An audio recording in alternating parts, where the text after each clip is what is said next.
ভাই আমার, তুমি যুবক, জীবন এখনই শুরু হয়েছে, এখনই সময় নিজেকে গড়ে তোলার।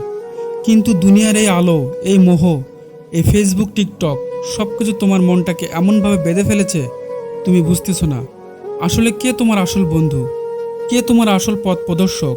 ভাই, একটু থামো, 1 মিনিট চোখ বন্ধ করো আর ভাবো, তুমি আজকে যদি দুনিয়া ছেড়ে চলে যাও, তোমার কি আছে? তোমার কেমন আমল, কেমন তোমার প্রস্তুতি?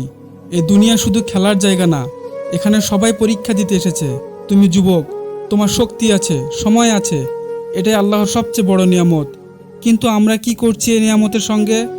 রাত জেগে গেম খেলি, চোখ খুলে ফাহাসা দেহি, নামাজ মিস করি, বাবা মায়ের কথা শুনি না, আর ভাবি জীবন মজার মধ্যে চলছে। কিন্তু ভাবো তো ভাই, এই সুখ কতদিন থাকবে? একদিন তো শরীর কাঁপবে, চোখের সামনে অন্ধকার হবে, তখন কি এসব কাজে আসবে? আল্লাহ তোমাকে অনেক ভালোবাসেন, এ কারণে বারবার তোমাকে আল্লাহ ডাকে, কখনো কষ্ট দিয়ে, কখনো আনন্দ দিয়ে, যেন তুমি বুঝো এই জীবন চিরস্থায়ী নয়। ভাই, নামাজ শুরু করো, এটা শুধু একটা ফরজ না, এটা তোমার জান্নাতের চাবি। আল্লাহর কাছে কান্না করো, বলো, আল্লাহ আমি ভুল করেছি, তুমি আমাকে মাফ করে দাও। জানো ভাই, আল্লাহর দরজা কখনো বন্ধ হয় না, তুমি এক পা এগোলে আল্লাহ 10 পা এগিয়ে আসেন।